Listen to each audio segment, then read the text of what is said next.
Every morning after 60, your body opens a repair window that lasts less than 45 minutes. Most people waste it before they even finish their first cup of coffee, without ever knowing it existed. Margaret, 74, a retired elementary school teacher, widowed, loved gardening more than almost anything else in her life. Last month, she told me something I hear almost every week. Doctor, every morning I wake up stiff, exhausted, and I don't understand why. Here's what surprised both of us. It had nothing to do with arthritis. It had nothing to do with her age. So what was it? Be honest with yourself for a second. What's the first thing you actually do after you open your eyes? My name is Dr. Kaiser, and this is the Health Signal. Stay with me, because by the end, you'll know exactly what Margaret's mornings were missing, and why a second patient I'll tell you about today learned the same lesson the harder way. When Margaret first came to me, she assumed her morning coffee routine was fine, and the stiffness was just her age catching up with her. So, I asked her to walk me through her exact morning. Coffee first. Coffee isn't the problem. So why do so many people feel worse by mid-morning, no matter how good their coffee is? The answer surprised me the first time I came across it. It's not the coffee. It's not her age either. It's something that happens, or doesn't happen, in a very specific window right after you wake up. A window most people walk straight past without ever noticing it's there. Here's something fascinating. Your body starts preparing for movement before you even decide whether you're going to move. Let that sit for a second. We'll come back to exactly what that means. Here's what researchers call it. In the first 30 to 45 minutes after waking, your body releases a natural surge of a hormone called cortisol, well above its usual baseline. Most people only know cortisol as the stress hormone, something to avoid. Actually, this particular surge works in your favor. It's your body's built-in alarm clock, and it appears to support recovery from the stiffness that builds up overnight. That surprised me too, the first time I read the research behind it. So if it's working in our favor, why did Margaret still feel terrible every morning? Because the window doesn't last.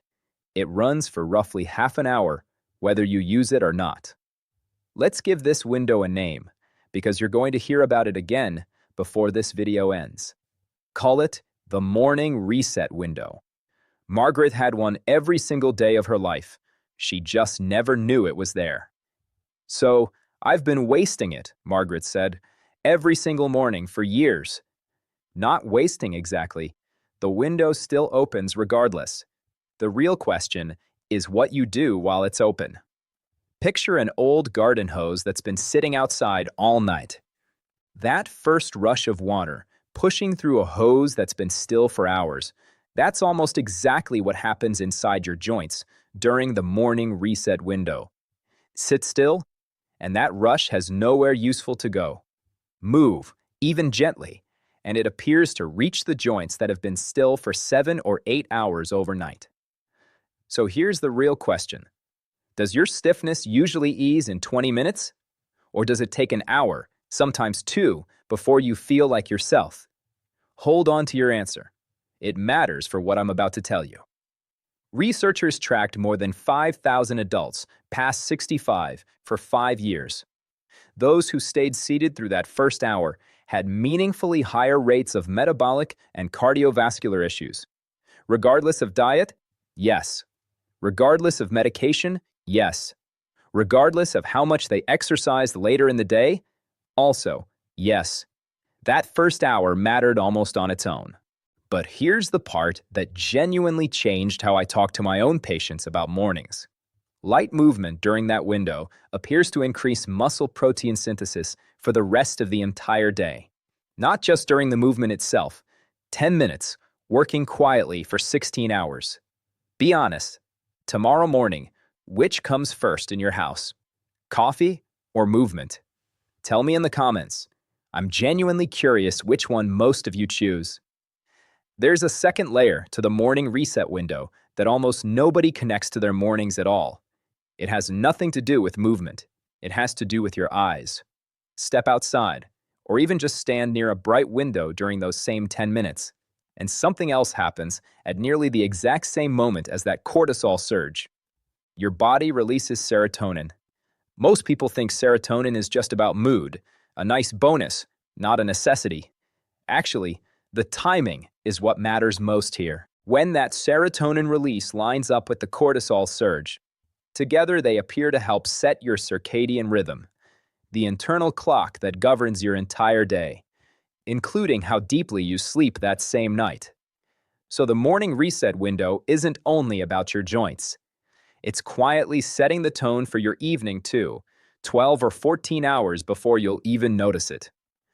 This is why some of my patients who started moving outside in the morning told me, almost as an afterthought, that they'd also started sleeping better. They didn't connect the two. The research does. I want to tell you about a second patient because his story is just as important as Margaret's, for a different reason. Walter, 68, a retired mechanic, sharp as anyone I know, and stubborn about it too. I explained the exact same thing to Walter that I explained to Margaret. He nodded along. He even said it made sense. He didn't change anything. 3 months later, Walter came back still describing the same stiff, foggy mornings, almost word for word what he told me the first time. I asked him why he hadn't tried it. Doctor, 10 minutes felt too small to matter. I figured if it was really that important, it would take longer or cost something. That belief that something this simple couldn't possibly be the answer is the single biggest reason people never test the morning reset window for themselves. Margaret tried it skeptically too, the first morning.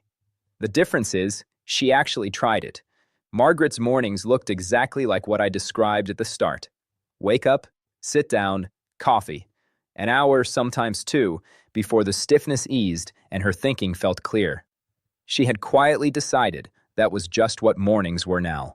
We changed one thing. For 3 weeks, before sitting down, before coffee, she walked out to her garden and back. Some mornings, that was the entire change. 8 minutes, maybe less. She called my office afterward and said something I still think about. Doctor, I feel like someone turned a light back on inside me. Her stiffness still showed up some mornings, but it eased in 20 minutes instead of 2 hours. That's the morning reset window working the way it was always meant to. Not a cure, a tool her body had been holding out to her every single morning, waiting for her to take it. Imagine that same shift starting for you tomorrow. Not someday, tomorrow. Here's exactly what to do tomorrow to use the morning reset window the way it was designed to be used. Within 15 minutes of waking, before sitting down, move for about 10 minutes. Minute 1 through 3, just stand and stretch gently. Reach for the ceiling. Roll your shoulders back a few times. Minute 4 through 7, walk. To the mailbox, around the kitchen, down the hallway, and back. Doesn't matter where, as long as your legs are moving. Minute 8 through 10, if you can manage it, step outside or stand by a bright window for at least part of that time, for the serotonin timing we just talked about. Then sit down.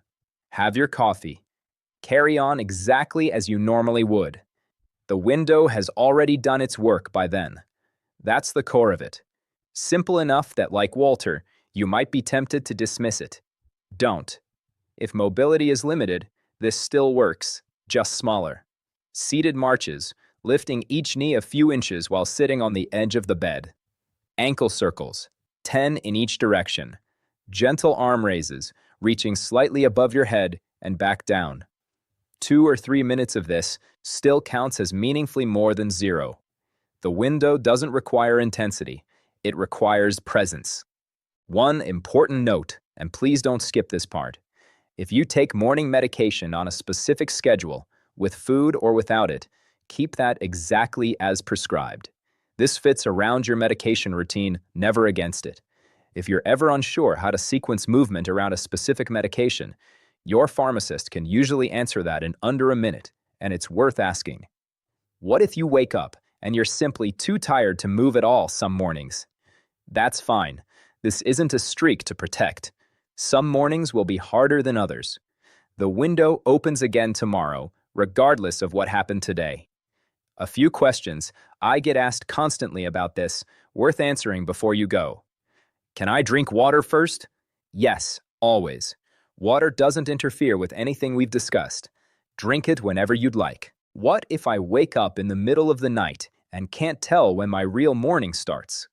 Use whenever you wake up and intend to stay up as your starting point, even if it's earlier or later than usual.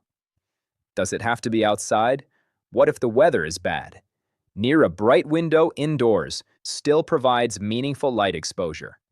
Outside is slightly better, not essential. I already exercise later in the day. Isn't that enough? Based on what we covered, the research suggests this window matters somewhat independently of your later activity. They appear to work together, not as substitutes for each other. Will this fix my arthritis? No, and I want to be direct about that. This supports your body's natural recovery process. It is not a replacement for any treatment your doctor has prescribed. Quick checklist before we wrap up.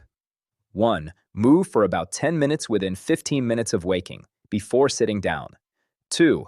Outside or near a bright window if you can manage it. 3. Keep your medication schedule exactly as prescribed, asking your pharmacist if you need to sequence things. 4. Some mornings will be harder than others, and that's fine. The window reopens tomorrow regardless. 5. Then go on with your morning exactly as you normally would. Margaret still texts my office sometimes, just to tell me about her garden. Walter eventually tried it too. It took him 4 months longer than Margaret to start. He told me he wished he hadn't waited. Your body has been holding its own morning reset window open for you every single morning for years. Starting tomorrow, you finally get to use it. What does your first half hour usually look like right now? Tell me in the comments. I read every one of them myself. If this helped you, hit like and subscribe to The Health Signal. Pass this along to someone whose mornings sound exactly like Margaret's used to, or honestly, exactly like Walter's. I'm Dr. Kaiser. There's another video right on the screen where I go deeper into the slow tissue recovery your body needs after 60. It connects directly with everything we just covered. Click on it now. I'll see you there.